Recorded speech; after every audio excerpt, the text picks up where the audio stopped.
Majlis kita pada pagi ini akan dimulakan dengan ucap tama dari Yang Berusaha Puan Krishna Kumari Naidu, Pengetua SMK Lasa Sentul. Majlis dengan segala hormatnya mempersilakan Puan Pengetua. Dipersilakan. Terima kasih Encik Husairi selaku pengerusi majlis untuk program pada hari ini. Selamat pagi dan salam sejahtera saya ucapkan kepada Encik Zainuddin Ramlan, YDP PIBG, Encik Mak Sofian bin Yaakob, penolong kanan HEM, Encik Husairi, Encik Peruma selaku kaunselor sekolah, barisan penolong kanan, barisan guru kanan yang menyertai serta murid-murid SMK Lasal Sentul yang saya sayangi sekalian.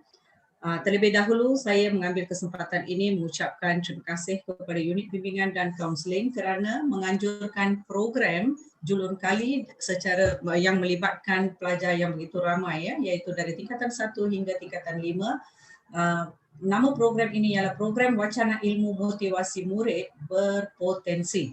Okey, program ini saya harapkan akan memberi sangat input kepada pelajar-pelajar yang menyertai. Walau bagaimanapun kita buka program ini untuk tingkatan 1 hingga tingkatan 5, namun penyertaan hanya setakat ini seramai 49 penyertaan. Walau bagaimanapun saya harap mereka yang menyertai program pada hari ini akan mendapat banyak input yang akan disampaikan oleh kaunselor kita iaitu Encik Perumal.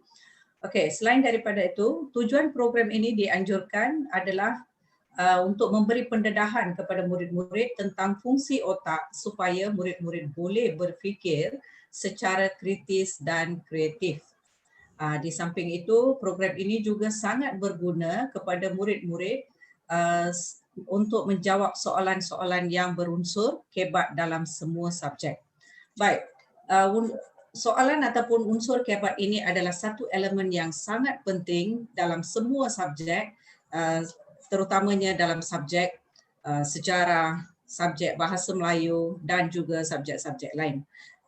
Harapan saya pada hari ini dengan menyertai program-program ini, pelajar-pelajar dapat menggunakan otak dengan bijak dalam menjawab soalan-soalan yang berunsur kebat ini.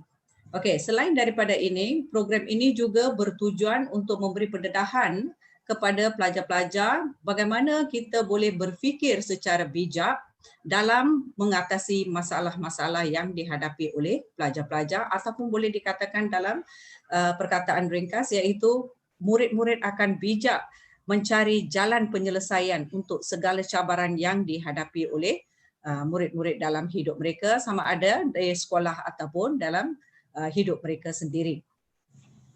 Begitu juga selepas mendengar program wacana ilmu ini, harapan saya pelajar-pelajar dapat bertindak secara bijak dan dapat berfikir secara lebih pantas dan seterusnya tidak terpengaruh dengan anasir-anasir jahat ataupun anasir-anasir negatif dan menjadi modal insan yang baik untuk sekolah dan juga kepada negara kita.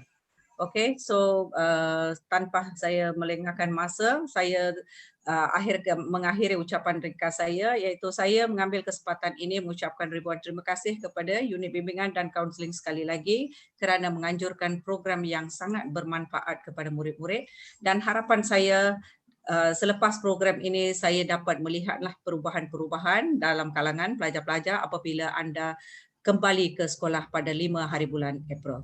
Sekian, terima kasih. Baik, terima kasih diucapkan kepada Yang Berusaha Puan Krishna Kumari Naidu, Pengetua SMK Lasa Sentul atas ucap tama beliau sebentar tadi. Jadi kita akan teruskan majlis kita atau program kita pada pagi ini dengan menjemput yang berbahagia Encik Perumal, guru bimbingan dan ataupun kaunselor, guru bimbingan dan kaunseling SMK Lasa Sentul yang baru. Tapi sebelum beliau meneruskan ceramah beliau, sedikit saya ingin ceritakan latar belakang beliau. Encik Perumal merupakan guru ataupun kaunselor, guru bimbingan dan kaunseling atau kaunselor dari SMK Bandar Baru Sentul.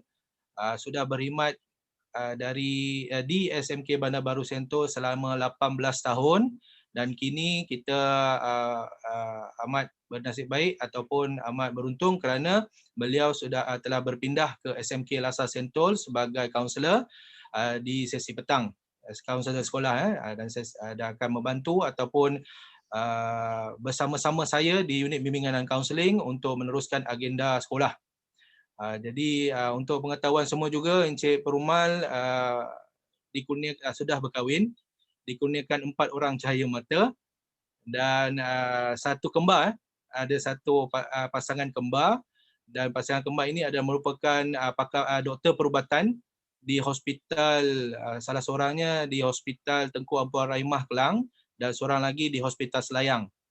Okey, dan anak beliau yang kedua merupakan chef, manakala anak beliau yang ketiga merupakan chef, anak beliau yang keempat adalah lulusan daripada Universiti Teknologi Petronas dalam bidang geologi, tak silap saya, ya.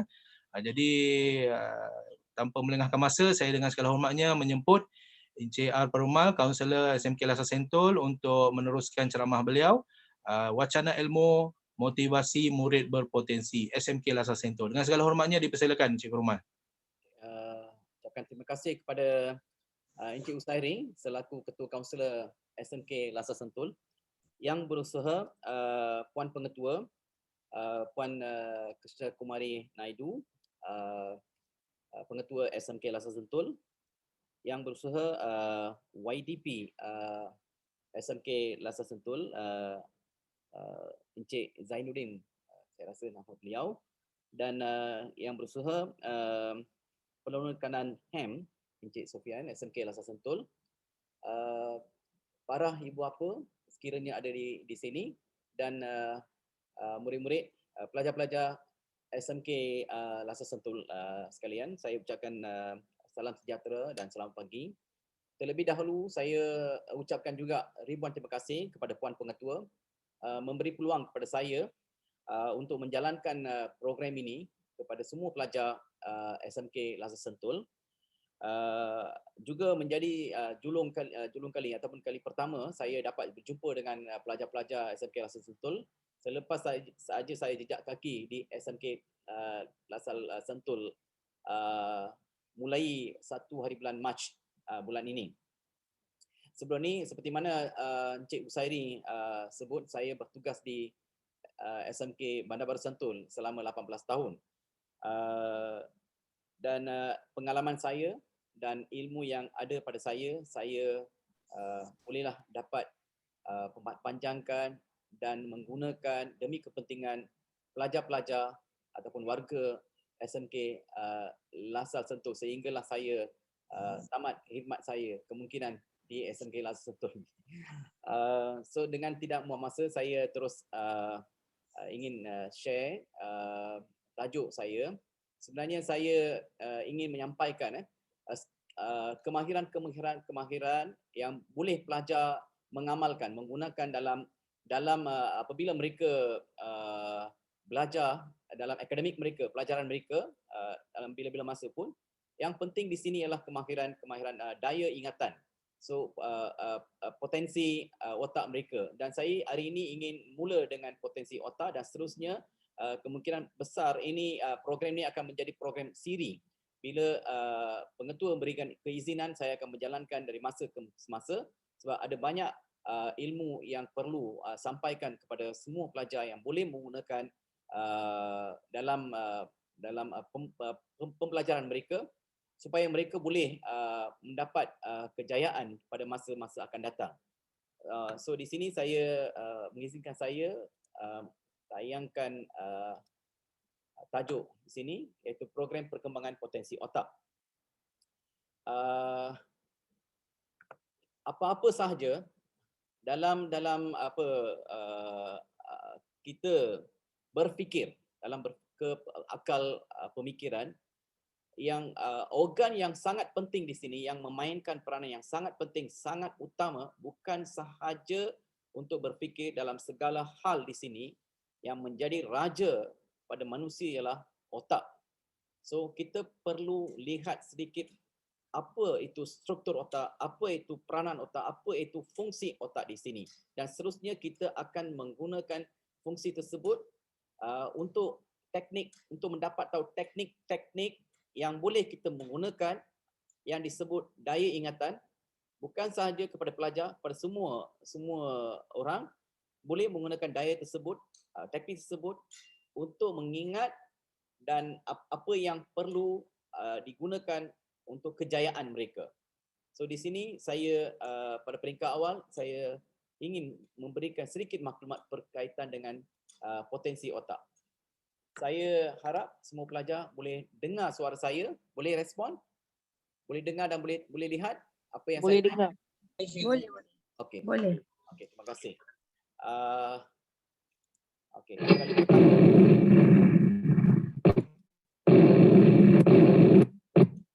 Okey.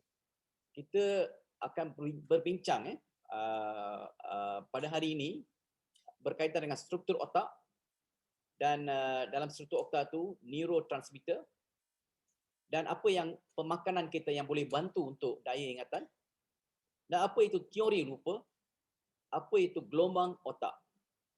So ini adalah apa yang kita perlu mengetahui, ingin sesuatu yang boleh membantu kita untuk memperkembangkan daya ingatan kita. So daya ingatan sangat penting pada pelajar sebab ada pelajar mengatakan, cikgu, saya baca tapi lupa. Cikgu, saya baca tapi tak dapat berfokus. Tak dapat ingat semua. Cikgu, saya melihat, saya fokus apabila cikgu mengajar. Tetapi balik rumah semua hilang.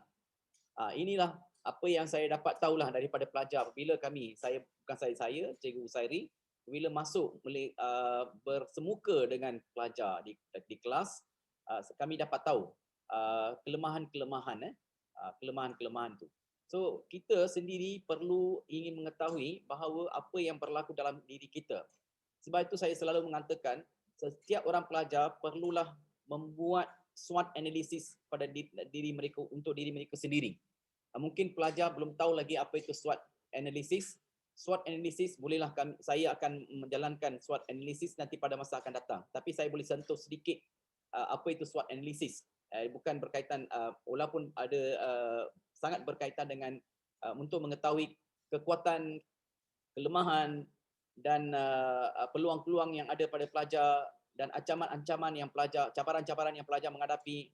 Itu semua memberitahu pada kita apa kekuatan kita, apa kelemahan kita.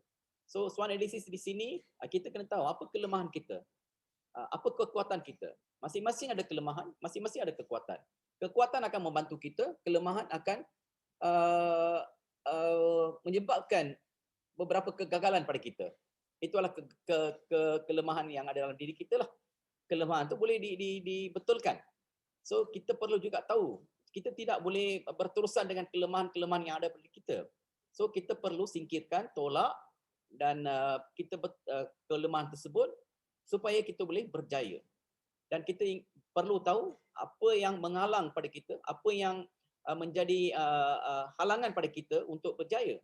Adakah orang lain, adakah diri kita sendiri? That's very important. We must find out. Adakah kelemahan yang ada dalam diri kita itu menyebabkan kita gagal? So kita find out what's the problem. Apakah kelemahan ada dalam diri kita? Kita memang tahu sometimes ada pelajar dia apabila bangun daripada tidur, dia tak boleh sebab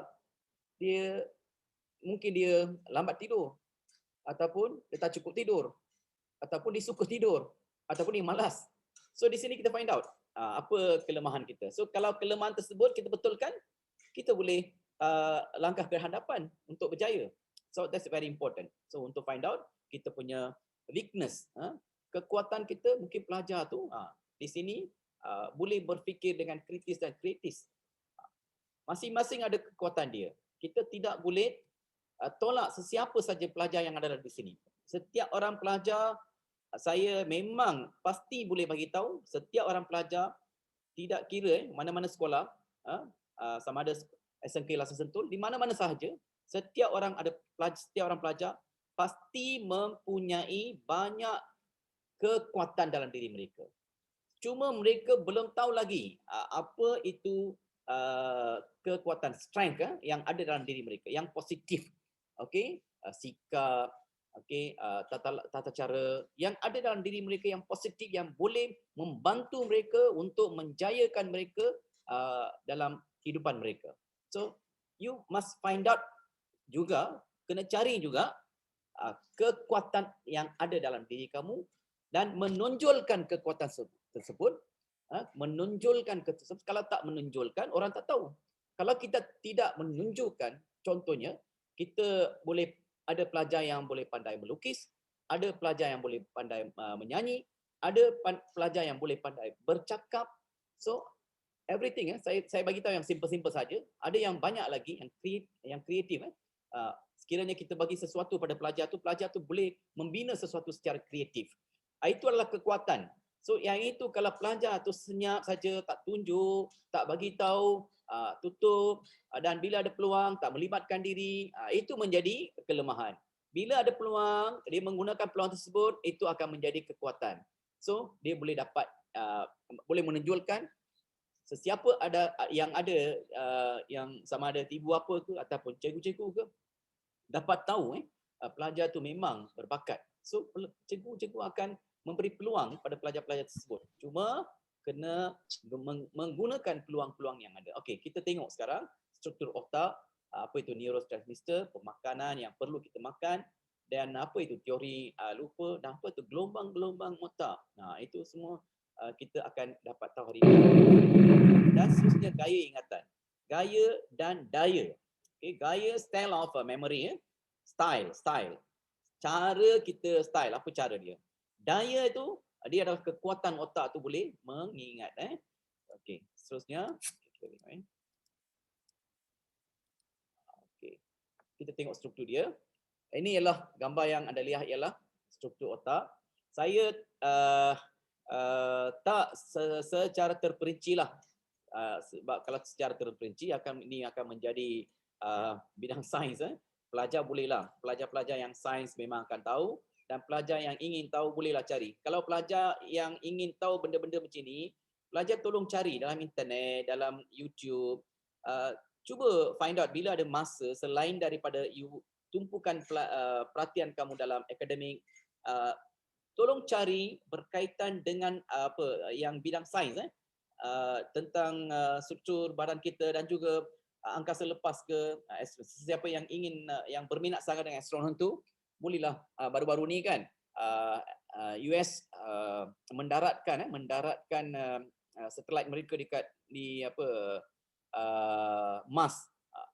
Boleh, itu ialah berita-berita yang terkini. So pelajar yang berminat tu boleh find out apa yang jentera mereka yang diturunkan di situ buat di Mars. Apakah fungsi tersebut? Apakah tujuan program tersebut oleh US? Dan apa yang sedang berlaku dekat Mars? Apakah masa depan? Okey, bagaimana dia mengantar? Bagaimana dia turun di situ? So ini semua adalah boleh kata yang mereka yang berminat sangat dalam bidang sains, please find out, please cari maklumat-maklumat yang tersebut. Memang ada banyak dalam internet. Internet itu memang sangat baik sekiranya kita menggunakan dengan tujuan yang baik, dengan tujuan untuk memenuhkan mematangkan ilmu dalam diri kita. Tapi pada masa yang sama, internet juga menjadi satu device ataupun satu dalam alam maya ini juga boleh digunakan untuk keburukan. So ada dua, cuma kita di sini pilih yang mana. Which one we want to choose. Okay, hypothalamus di sini untuk tujuan apa? Bahagian-bahagian hypothalamus digunakan untuk kita untuk tujuan seks. Maksudnya kalau lelaki dia punya ciri-ciri dia, kalau perempuan ciri-ciri dia. Itulah bahagian-bahagian ini. Dan mengeluarkan hormon tambahan adrenalina sewaktu stres. Bahagian hypothalamus yang mengeluarkan hormon tambahan adrenalina. Dan suhu untuk mengawal suhu badan. Dan kita lapar, dahaga, semua bahagian inilah yang mengawal. So tadi saya kata otak lah yang sangat penting kan. Organ otak ini kita nampak adalah sangat penting, dialah yang menggerakkan kita. Kalau otak rosak, habislah kita kan. Kita dapat tahu daripada berita-berita yang lumpuh badan lah, apalah, semuanya kerana apabila bahagian otak tidak berfungsi. Okey, amygdala yang menyebabkan kita takut, menyebabkan kita marah. Ada kadang kita takut, bahagian ini akan berfungsi. Apabila kita too emotional, emosi sangat, beremosi, marah, bahagian inilah akan mengawal. Dan kelenjar pituitary sangat penting kilang pertumbuhan hormon untuk badan kita. Inilah menjadi kilang pertumbuhan. Di sinilah hormon-hormon daripada otak tu untuk apa mengawal badan kita tu semua. Hormon tu keluar daripada kilang ni. Ada juga bahagian-bahagian badan mengeluarkan hormon, tetapi kelenjar pituitari ini sangat penting.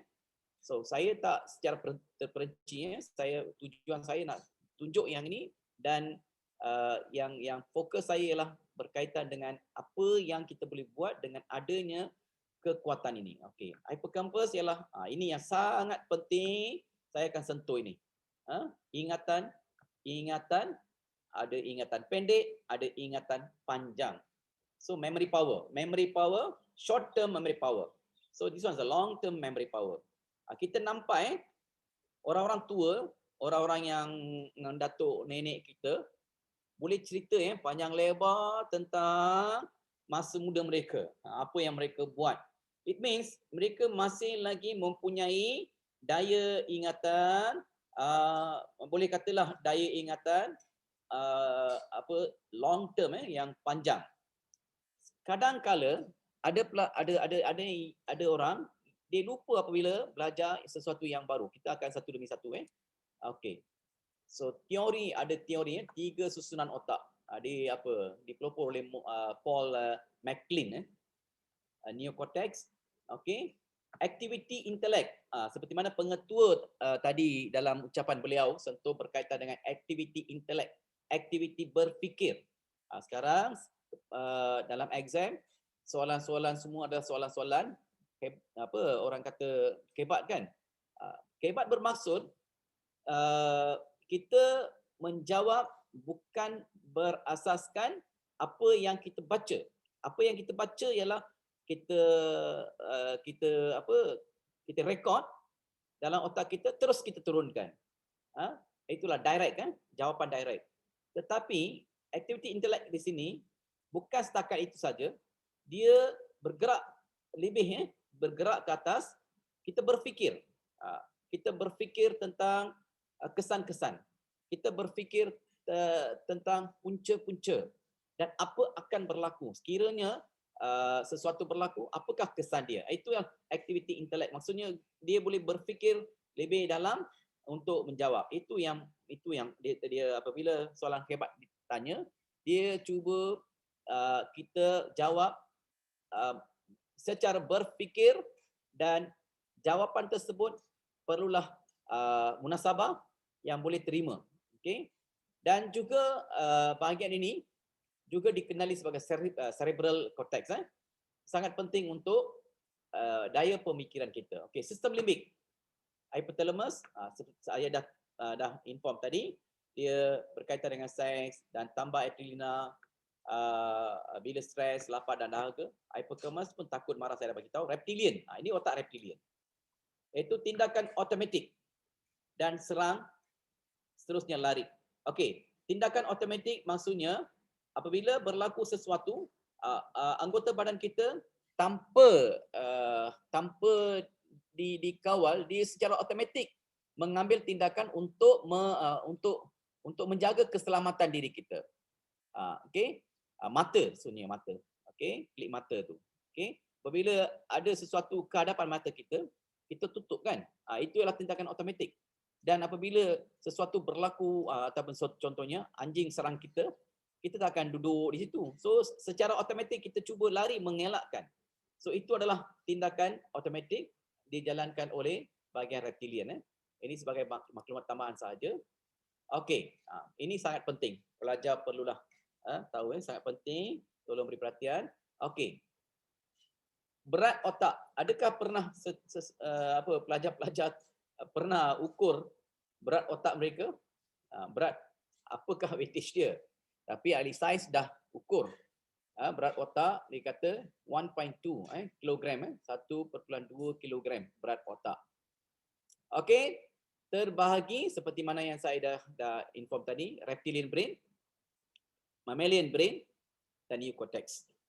Okey. So banyak oksigen digunakan untuk bekerja. Apabila kita bekerja, oksigen sangat penting. Oksigen adalah dengan tujuan memberikan oksigen ke sel-sel dalam badan kita supaya dia boleh gunakan tenaga untuk bekerja. Kalau tanpa oksigen kita tak dapat tenaga. Sebab tujuan oksigen dalam sains pelajar memang dah belajar. Oksid bermakna membakar. Oksid bermakna membakar. Untuk api, menyalakan api pun perlukan oksigen. Untuk kalau tanpa oksigen api tak menyala. Begitu juga dalam badan kita. Sebab apa kita sedut ataupun ambil oksigen? Kalau tanpa oksigen kita meninggal, kita mati.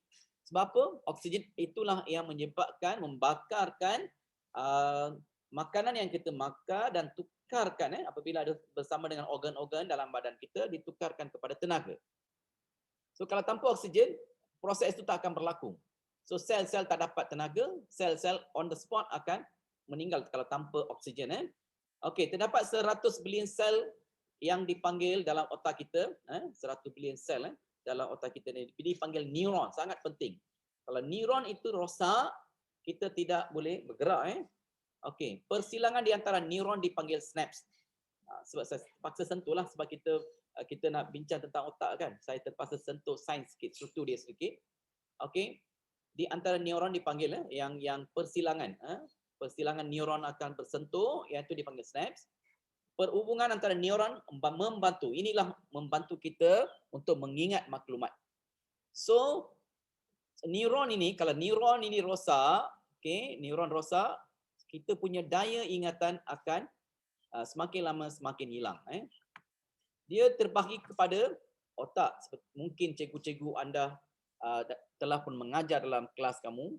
Kita ada otak kiri dan otak kanan. Setiap otak tu ada peranan masing-masing. Walaupun otak tu disebut otak tu memang satu struktur yang besar, tetapi dibahagikan kepada otak kiri dan otak kanan. Okey. So inilah apa yang dilakukan oleh otak kiri dan otak kanan. Okey, setiap orang pelajar kita boleh tahu kita ini dimonopoli oleh bahagian otak yang mana? Otak kiri ke otak kanan? Kita boleh lihat ciri-ciri kita. So kami counselling UBK nanti bolehlah bila masuk bersemuka dengan anda semua, saya bolehlah terangkan secara terperinci berkaitan dengan otak kiri, otak kanan. Memang kita akan menjalankan juga psikometrik ujian psikometrik ataupun inventory psikometrik pada anda semua. Saya akan terangkan masa itu ataupun cikgu saya akan terangkan. Okey, apa yang dijalankan oleh otak kiri? Okey. Analitik, logik. Saya rasa cikgu saya mungkin akan berikan nantilah akan berikan quiz akan berikan quiz. Pelajar-pelajar tolong perhatikan Ya, kita akan ada quiz nanti. Cikgu Sairi akan berikan kuis nanti. Tanya berkaitan ini semua.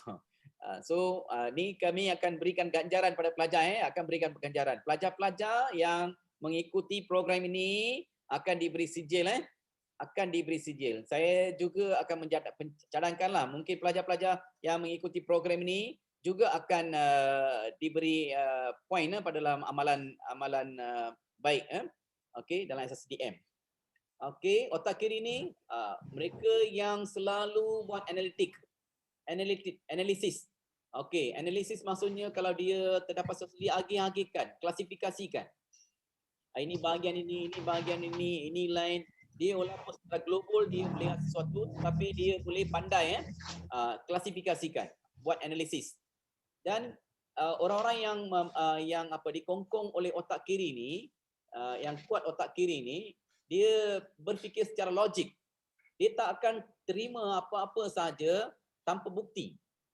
So dia perlu ada bukti dan perlu logik. Logik sesuatu boleh terima secara berfikir dan secara akal boleh terima. Yang karut-karut, yang tak logik, yang tak jadi itu dia tak akan terima. Dia berfikir tetapi dalam akal pemikiran dia perlu ada bukti dia. Dan berfikir secara urutan. Dia semua sistematik. Orang otak kiri mungkin pelajar-pelajar macam itulah, ada ciri-ciri macam tu.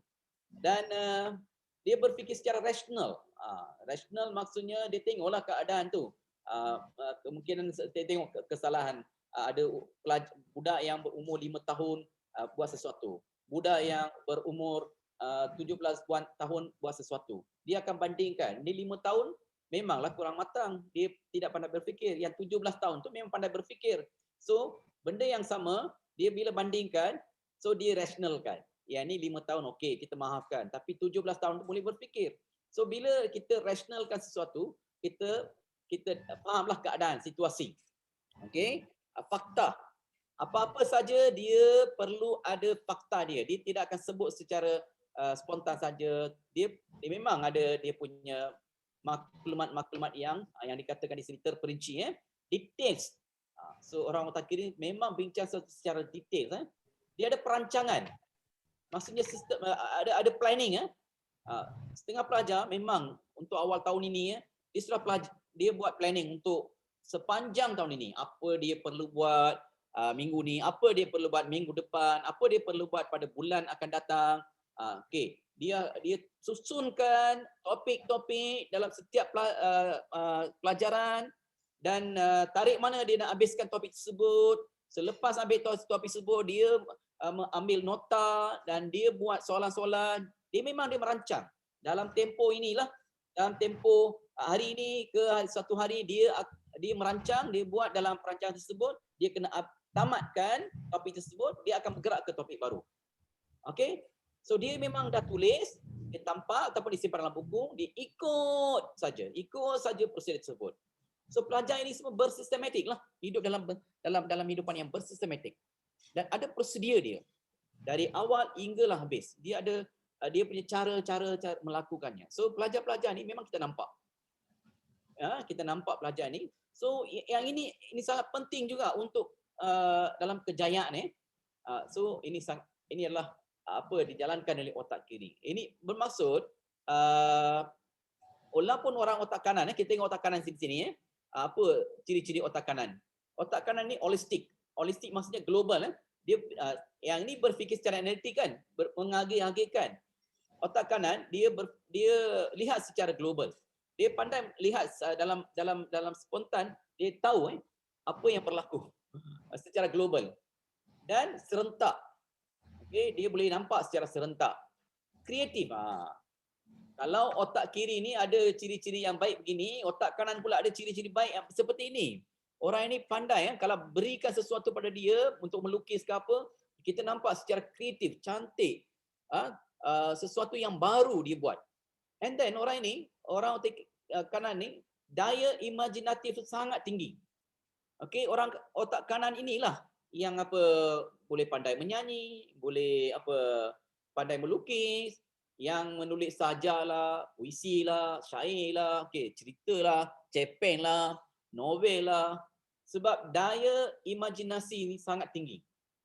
Okey, so intuisi dia boleh dalam pemikiran mereka dia boleh agak-agak sesuatu yang apabila dia melihat sesuatu dalam diri dalam otak dia, memang kemahiran intuisi sangat tinggi. Muzik saya dah katalah sebab ada daya imajinasi. Orang-orang yang pandai main alat muzik semua adalah di kongkong ataupun yang mainkan peranan penting di sini ialah otak kanan, bahagian kanan. Dan beremosional. Emosi maksudnya mereka ni oleh kerana imajinasi tinggi. So dia juga kalau sedih, kalau marah, kalau memang senyum. So orang yang seni ni dia mempunyailah ciri-ciri begini. Okey. So ini adalah bukan secara terperinci, just kita bagi tahu apa itu otak kiri, apa itu otak kanan. So bermaksud setiap orang pelajar memang mempunyai ciri-ciri beginilah.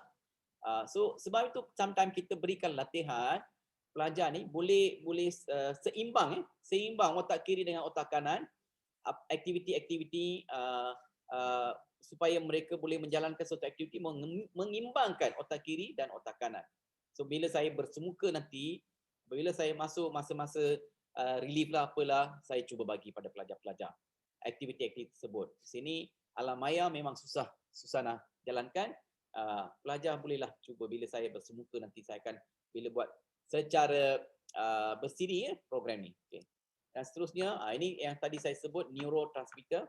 Ini fotoneuron yang dalam otak kita sangat penting saya kata sebab yang ini kalau rosak kita punya daya ingatan akan rosak dan untuk memberi arahan daripada otak ke anggota badan kita memang terputus. Ini sangat penting. Okey. So dibesarkan ini sel body. Okey. Ini sel dia. So inilah yang dikatakan neuron yang sambung pada ke muscle-musclenya kita punya bahagian-bahagian badan kita lah. Okey. Ini secara terperinci, tak perlulah sangat terperinci saya inform. Ini bagaimana reseptor.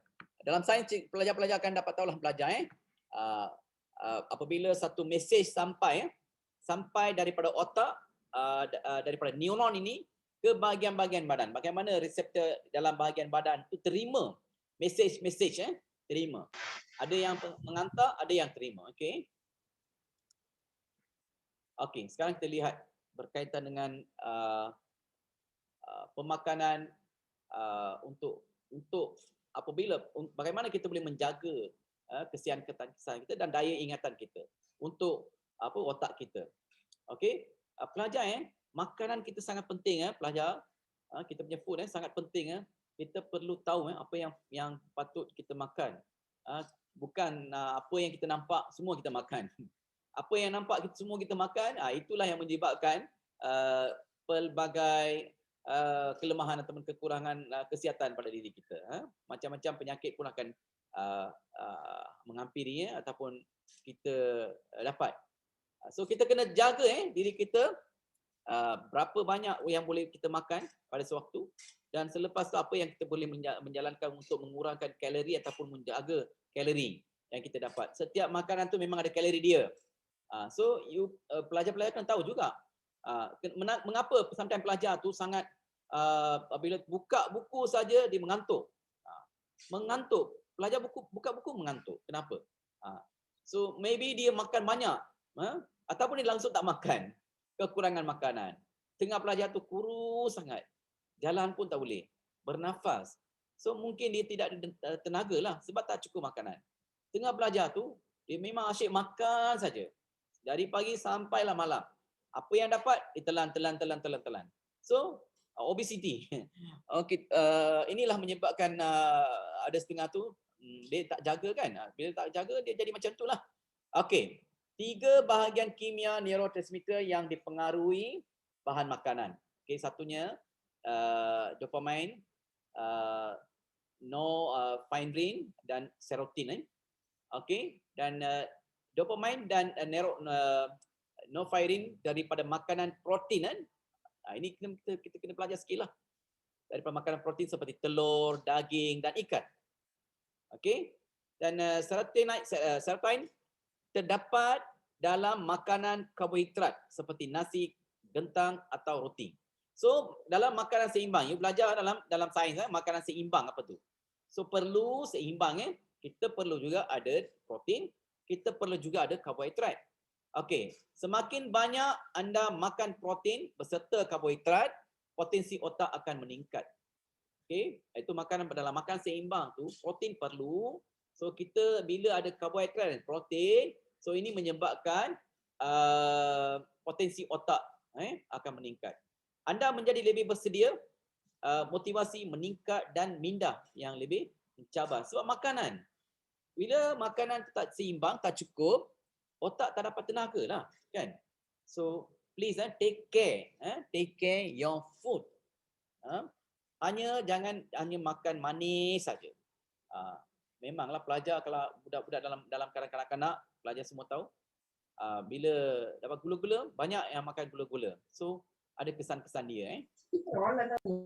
Okey, kita lihat sekarang apa itu teori lupa. Sebab saya cikgu tadi sentuh berkaitan dengan teori lupa. Okey, apa itu teori lupa? Inilah masalah-masalah untuk ingat. Okey, setengah pelajar tu, ini yang saya sentuh tadi kan, asyik lupa saja. Apa yang cikgu-cikgu pun memanglah sudah bila mengajar tu, pelajar tu tak ingat langsung. Apa yang diajar dalam kelas, apa yang disebut oleh parents, apa yang mereka belajar, selepas tu dalam masa beberapa minit semua hilang. Tak boleh ingat. Dan satu lagi dia kata banyak sangat fakta, tak bolehlah ingat cikgu, banyak kena bacalah cikgu. Okey. So bagaimana boleh ingat? Yang banyak tu sangat penting juga dalam exam. So, apakah cara-cara yang perlu kita simpan dalam otak kita? Bagaimana kita boleh ingat? Satu lagi, perkataannya susah lah cikgu nak ingat. Ini semua masalah-masalah apa yang disebut oleh pelajar-pelajar lah apa yang kami tahulah sangat susah lah cikgu nak ingat, tak boleh lah cikgu. Okay. Bila dia berdepan dengan kadang-kadang macam tu, dia kata kepala bengang lah cikgu, banyak nak baca lah cikgu. Banyak nak baca, bila nak baca? Time nak baca tu bukan dekat-dekat dengan exam. Bila dekat exam, besok periksa baru nak baca. Baru nak ambil buku, baru nak baca. So, okay. So, you kena sediakan diri anda. Sekarang dah hujung tahun periksa. Okay. Hujung tahun periksa. Bila nak sedia? Ataupun hujung bulan periksa.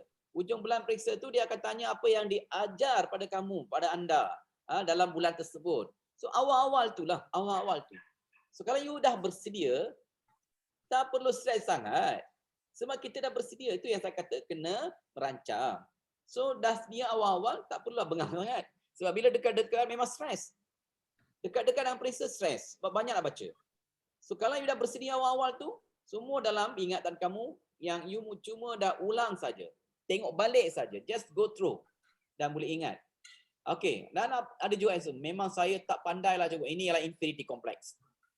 Tak pandai. Dia buat satu persepsi dalam diri kita, dia menganggap dirinya tak pandai. Tak pandai itu kenapa dia buat sebab tak pandai? Bukan dikritik oleh orang lain. Kita sendiri kritik kita. We critic ourselves. Bukan orang lain kritik. Bukan orang lain marah. Kita kritik kita. Saya tak pandai lah. Saya tak boleh lah. Otak saya dah tepu lah. Okay, ini ialah menyebabkan inferiority kompleks dalam kita. Kita merendahkan diri kita. Sebenarnya dia boleh. Sebenarnya dia memang orang yang pandai. Bila dia buat sesuatu, dia tak dapat buat, dia buat satu persepsi dalam diri untuk diri dia menganggap dirinya tak pandai. Sebab apa? Dia tak usaha, dia tak buat perancangan, dia tak buat secara sistematik awal-awal dulu.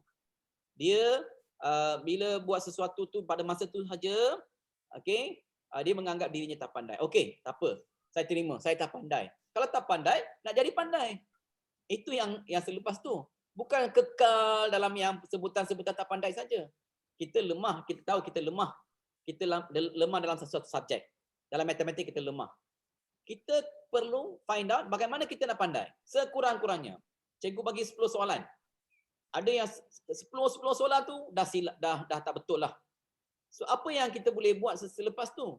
Kalau tak betul, maksudnya bolehkah kita buat persepsi bahawa kita memang cannot, saya tak boleh matematik. Memang ada pelajar apabila dia selepas form 3 kan, tahun ini tahun lepas memang tidak PT3 lah. Tapi ada juga exam dalam kelas ujian-ujian lah, kerja khusus lah diberikan oleh cikgu-cikgu dalam kelas. Okey. Lepas tu dia dapat tahap pencapaian dia.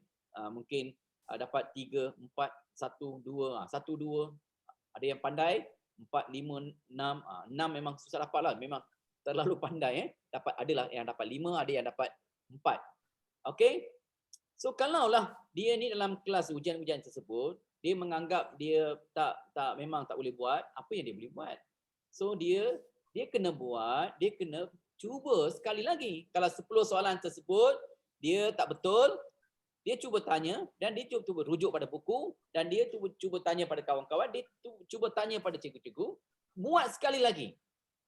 Dan apabila dia selepas dia ulang kaji, dia ulang, tengok balik, dia buat sekali lagi, dan dia sekurang-kurangnya boleh betul 2 soalan, maybe 8 tak betul. So apa yang dia boleh buat sekarang? Dia buat sekali lagi. Soalan yang sama, dia buat sekali lagi. Sekali lagi soalan yang sama. Okey, sekarang dia boleh betul 2 soalan lagi, 4.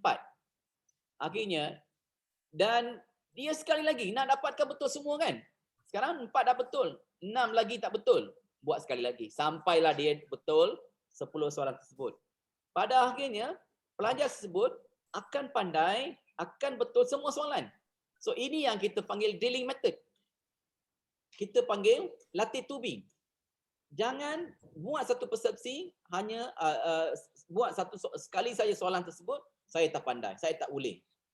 So bila kita buat satu persepsi seperti itu, kita tak akan cuba, kita tak akan buat apa-apa saja yang baru. So please tolong singkirkan that kind of the things. Apabila you bertemu dengan soalan-soalan dan memang banyak tak betul, saya nasihatkan anda semua, please try again.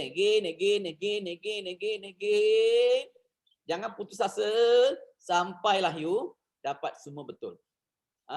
You memang pandai, bukan tak pandai. Okey. Sebab itulah bila kita buat persepsi, kita kata otak tak boleh berfikir.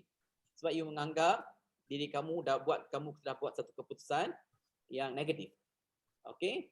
Kalau tak tahu macam mana nak tahu ingat, nantilah cikgu akan sedikit demi sedikit akan inform. Hari ini cuma basic saja. Very simple saya bagi tahu. Saya haraplah semua pelajar mendengar.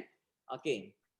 Ini penting, satu maklumat yang penting juga, didapati bahawa 80% dari apa yang kita baca hari ini kita akan lupa hanya dalam masa 24 jam. Betul ke? Betul ke? Apa yang cikgu mengajar dalam kelas? Contohnya yang saya bercakap di sini kan. Okey, anda di rumah, saya bercakap, you tak fokus, you tak mendengar. Okey? Dan ada setengah tu mendengar. Tetapi dia lupa dalam masa 24 jam. Mengapa? Mengapa dia lupa dalam masa 24 jam? In 24 hours, lost everything. Whatever lah you read, whatever you listen, lost everything. Ingat tak dapat ingat. Why? Kenapa? Kenapa tak dapat ingat? Because tengok, ulang kaji pertama harus dilakukan dalam tempoh 24 jam. Sebab you tidak buat ulang kaji. Okey. Cikgu mengajar dalam kelas, masa kelas saja tutup buku, balik rumah tak refer langsung, tak buat ulang kaji apa-apa, tak tengok balik. Bila you tengok balik, otak kamu ingat balik apa yang cikgu mengajar. You must go through and see back. Tengok balik apa yang you belajar, apa yang cikgu mengajar, sama ada cikgu mengajar ataupun di tuition ataupun di rumah kamu baca. Dia ada cara-cara ulang kaji. Ada banyak cara-cara teknik-teknik ulang kaji. Antaranya tengok balik latihan nota-nota yang diberikan oleh cikgu. Tengok baca nota-nota yang diberikan oleh cikgu. So it means bila you tengok nota, you dah ingat apa yang cikgu mengajar. After that, you buat latihan-latihan yang diberikan oleh cikgu. Bila you buat latihan, you kali kedua, first you tengok nota, kali kedua you buat latihan. Bila buat latihan, you tengok balik latihan, you boleh kali kedua you tekankan peringatan kamu. You kukuhkan peringatan kamu. Kali ketiga, apa yang you belajar, please try to tell kepada parent kamu. Mak, bapa, okey, ayah, saya apa yang cikgu mengajar hari ni ialah ini benda-benda inilah cikgu mengajar. Benda-benda inilah cikgu ajar pada saya. You show your book and please tell to your parents or tell to your brothers. If not anybody, kalau tidak ada sesiapa saja, you boleh bercakap di depan cermin. Mungkin bercakap seorang-seorang lah. Tutup pintu, kalau you menganggap orang akan rasa something, you tutup pintu, bercakap cermin. Bercakap apa? Bercakap apa yang you belajar, you just ingat balik. Ingat balik apa yang cikgu mengajar, apa yang you baca. So it means mengapa kita buat macam tu? Adakah ini bermaksud kita ni macam gila lah, kita ni macam orang kurang siuman lah? Bukan. This one membantu kita, yang ini membantu kita untuk memperkukuhkan daya peringatan. You know, dia akan, sebab kita buat bukan sekali dua kali, kita buat banyak kali. So apa yang kita belajar ini yang kena tahu apa yang kita belajar dalam kelas, apa yang kita baca daripada buku, apa yang kita mendengar daripada apa sajalah benda not only for academic kalau kita tidak buat ulang kaji, ingat balik benda tersebut, at once we lost in presentation. 80% akan lupa, kita akan lupa sebab kita tidak mengumpulkan daya ingatan tersebut. Okey. Saya akan habisnya dalam masa 10 minit lagi lah. Okey, teori gangguan. Ada juga mengganggu untuk kita kuatkan daya ingatan. Okey. Gangguan ini dipanggil retroaktif, gangguan yang satu lagi dipanggil proaktif. Apa itu gangguan retroaktif? Saya dah kata tadi, lupa maklumat lama apabila kita membaca maklumat baru. Ini memang berlaku. Kita memang dah lama ingat sesuatu. Apabila cikgu mengajar satu topik baru, kita lupa pula yang lama. Okey? Ini adalah satu masalah juga. Yang satu lagi proaktif, lupa pula maklumat baru. Maklumat baru kita lupa. Apa yang baru mengajar tu, masa tu ingat, lupa apabila kita membaca ulang balik maklumat lama. Dua yang berlainan. Yang ini lupa maklumat lama. Lupa maklumat lama apabila kita baca maklumat baru. Yang ini pula lupa maklumat baru apabila kita baca maklumat lama. Macam mana pula ni? Tapi kita sekarang kena ingat dua-dua ni. So ada teknik, belajar ada teknik, tapi teknik itu saya akan bagi tahu secara satu demi satu. It's not now, kemudian sebab hari ini kalau bagi semua memang apa yang you kata tadi tepulah dan tak dapat ingat. Okey. Teori-teori gangguan. Apa yang berlaku? Apa yang mengganggu kita terbahagi kepada dua bahagian. Gangguan dalaman. Sekiranya kita sihat tak sihat dan banyak pula kerja. Ini juga boleh menyebabkan kita susah untuk ingat. Sebab banyak kerja. Kenapa banyak kerja? Kenapa banyak kerja? Sebab kita tak siapkan kerja tersebut pada masa-masa yang sepatutnya siapkan. Kita tangguh, timbun banyak kerja. So too many works, so menyebabkan kita stres. Bila dalam keadaan stres, tambah pula kita nak kita bersemuka dengan beberapa soalan yang kita jawab, ujian lah, apalah. So memang stres lah. Kita tak dapat ingat lah. Sebab banyak kerja. Sebab kita timbun. Sebab tu, saya kata kita kena ada perancangan. So badan kita tak sihat. Bila tak sihat pun menyebabkan itu gangguan-gangguan dalaman lah. So kita perlu jaga kesihatan. Sebab tu sentiasa bila kita pelajar-pelajar menghadapi peperiksaan, ramai cikgu. Semua cikgu lah. Pihak sekolah ataupun pihak parent, nasihatkan pelajar, jaga kesihatan, jaga makanan. Okay, it's very important. Okay, gangguan luaran apa dia? Apabila kita baca, suasana bising. Ini gangguan-gangguan. Ada setengah pelajar tak boleh baca sebab bila kawasan sekitarnya bising. Okay. Dan satu lagi, lampu tidak terang. Okay. Gelap pula. Dan tutup pintu semua. Dia baca di dalam bilik, tapi pintu tutup, lampu gelap, okay, dan dia kurang dapat oksigen dan kurang terang. So ini menyebabkan gangguan-gangguan luar dia tak dapat fokus. That kind of students cannot focus dalam subjek yang dia belajar lah. Sebab tutup pintu dan lampu tak terang dan kurang oksigen, so menyebabkan. Dan satu lagi, sometimes dia berdepan dengan dalam keadaan bilik panas.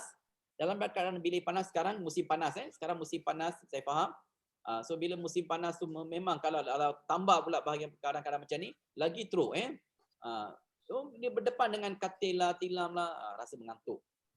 Okay. So please avoid. Suasana-suasana begini, wujudkan satu suasana yang kalau minta pada parents, kalau ada rumah kamu bising sangat, please tolong minta tolong parent supaya mereka boleh bantu kamu. Dan please kena bilik kamu kena ada oksigen sikit. Dan cari masa yang memang sesuai untuk belajar. Bila orang tenang, sometimes orang ada pelajar belajar pada waktu malam. Belajar, baca. Sebab dia memang dah tak cukup tidur, dia cukup tidur dan dia mengambil masa orang tidur. Sebab dia tak nak orang bising. Okey, itu adalah depends kepada kamu, bagaimana kamu merancang. Okey, pelajar, selama ini saya dah bagi tahu berkaitan dengan struktur otak yang saya just ulang sedikit berkaitan ni. Saya ada teknik-teknik mengajar teknik-teknik peringatan tu. Dalam teknik peringatan tersebut, teknik ingatan tersebut ada banyak teknik dia. Hari ni saya tak sempat bagilah sebab nanti banyak pula you kena ingat. Saya pun nanti lari daripada teknik. Okey. Saya mengajar tentang struktur otak, apa itu neurotransmitter, okey, apa itu pemakanan. Ini kita dah tengok. Saya just tunjuk balik 3 teori susunan otak tu. Saya dah bagi tahu tadi. Dan otak manusia berat berapa kilogram. Okey, tengok balik terbahagi pada 3. Okey, ini saya dah bagi tahu. Oksigen sangat penting, sangat penting pada otak sebab baru otak kita cergas, aktif. Okey. Berapa ratus bilion sel yang ada dalam neuron, okey. Otak kiri, saya dah tunjuk otak kiri dan otak kanan. Ini semua asas asas. Saya ada banyak lagi nak bagi tahu tapi bukan hari ni okey, otak kiri apa dia punya fungsi, ciri-ciri dia. Otak kanan apa dia fungsi, ciri-ciri dia. Ada orang tangan kidal. Ada tak pelajar di sini tangan kidal? Pelajar tangan kidal ada? Dia apa-apa saja tangan kidal, maksudnya tulis, buat dengan tangan kiri. Kalau saya tangan kidal lah. Bila tangan kidal tu, kiri kan? Kiri ini otak kanan lah yang mainkan peranan penting di sini. Okey. Seterusnya, neurotransmitter saya dah buat tadi, apa itu? Okey. Pemakanan untuk otak, ini semua asas yang saya bagi sekarang. Ada banyak lagi saya nak info nanti masa akan datang. Okey. Apa itu teori lupa? Saya dah inform. So saya kata di sini janganlah buat satu persepsi yang negatif terhadap diri anda. Okey. So saya beritahu juga di sini 80% of students, 80% yang apa yang kita belajar tu akan lupa kalau kita tak buat ulang kaji. Okey. Okey. Ini teori gangguan retroaktif dan gangguan proaktif. Iaitu gangguan dalaman, gangguan luaran. Ini kita pergi pada sistem gambaran itu yang satu sistem. Saya tak akan buat hari ini. Saya akan tunjuk pada masa akan datang. Dan pada masa akan datang, kali kedua nanti saya akan bincang tentang gelombang dan juga sistem gambaran ini. Dan sistem-sistem yang akan datang lah, sistem rantaian lah. Ini semua adalah teknik-teknik yang kita boleh gunakan untuk daya ingatan. So just for a while, 1 minute saya just boleh tunjuk apa itu sistem gambaran. Dan sistem gambaran ini ialah kita menggunakan image, untuk mengingat yang abstrak. Kita menggunakan abstrak ialah tak nampak, benda-benda yang tak nampak, yang fakta-fakta semua. Bagaimana ingat fakta-fakta tu dengan menggunakan image, gambar-gambar macam ni. Bagaimana tu? Itu saya akan mengajar. Okey, saya rasa inilah apa yang mesej yang saya ingin sampaikan pada pelajar pada hari ini. Dan saya dah beritahu program ini adalah program berpanjangan, bersiri pada masa akan datang. Bila bersemuka nanti saya boleh menjalankan di sekolah. Kalau tak sempat saya boleh menjalankan secara alam maya dalam Zoom ini. Okey, saya mengucapkan terima kasih kepada semua pelajar yang beri perhatian, yang berfokus dan juga saya mengucapkan terima kasih kepada pengetua. Okey, kepada pengetua memberi peluang kepada saya untuk menjalankan program ini yang peringkat awal ini dan kepada pihak pentadbir Pertukaran HAM dan juga YDP PIBG SMK Lasal dan Usairi yang membantu saya hari ini. Dan dengan ini saya sudahkan peringkat awal ni di sini. Sekali lagi lah saya ucapkan terima kasih pada semua pihak. Terima kasih. Baik, terima kasih diucapkan kepada Cikgu Perumal, Encik Perumal atas ceramah beliau sebentar tadi. Jadi saya harap ceramah beliau yang telah disampaikan sebagai ilmu kepada semua murid tentang yang pertamanya fungsi otak dan juga cara-cara belajar. Sebab fungsi otak ni ataupun penggunaan otak ni diaplikasikan dalam psikometrik. Psikometrik kita ada pelbagai trait personality dan juga kecenderungan untuk kerjaya. Jadi terima kasih sekali lagi diucapkan kepada Encik Perumal atas ceramah beliau. Jadi kita akan ke slot seterusnya iaitu kuis. Sebelum itu untuk para peserta saya sudah hantar satu link Google Form untuk diisi untuk kehadiran anda pada pagi ini. Jadi kita akan bergerak kepada slot kita seterusnya iaitu kuis. Jadi pada murid-murid kita akan sediakan lebih kurang 5 soalan, 5 hadiah disediakan untuk murid yang berjaya menjawab kuis kita pada pagi ini. Okey, jadi siapa yang ingin menjawab boleh terus jawab on mic dan terus jawab, bagi tahu nama, kelas untuk kita catatkan. Okey, soalan kita yang pertama. Encik Usairi, saya nak respon sikit boleh tak Encik Usairi sebelum you mulakan kuis? Silakan. Okey, Encik Usairi, sebab selepas ni saya ada hal sedikit, saya have to leave.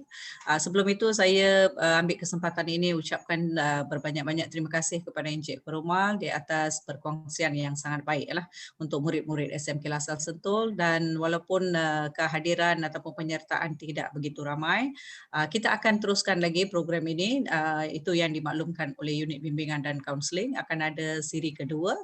Harap pelajar-pelajar yang menyertai ini, saya ucapkan terima kasih dan syabas kepada semua, dan harap akan datang ramai penyertaan lagi lah. Okey, so itu sahaja. Terima kasih kepada unit bimbingan kaunseling sekali lagi ya, dan juga Encik Zainuddin yang sama-sama menyertai pada hari ini. Okey, thank you semua. Baik, terima kasih Puan Pengetua atas ucapan menutup sebentar tadi. Jadi kita beralih kepada soalan kuis kita. Soalan yang pertama, jadi murid siapa nak menjawab boleh on mic. Saya minta murid-murid yang lain off mic dulu. Mutekan mic, kemudian siapa nak jawab on mic dan bagi tahu nama dan kelas. Kemudian boleh jawab ya. Okey, soalan pertama. Guru subjek apakah yang dikaitkan dengan fungsi otak kiri? Guru subjek apakah yang dikaitkan dengan fungsi otak kiri? Ada? Sebelum saya sebut nama murid. Afiq ya? Boleh bagi tahu nama dan kelas. Guru subjek atau mata pelajaran apakah yang dikaitkan dengan fungsi otak kiri? Cikgu, Ya, saya nama? from 2B. Nama? Manoj, Manoj 2B. Okey, Manoj. matematik. Matematik. Betul ya? Okey, tahniah Manoj. Fungsi otak kiri biasanya dikaitkan dengan analytical dan logical, urutan rasional. Okey. Terima kasih Manoj, tahniah. Seterusnya.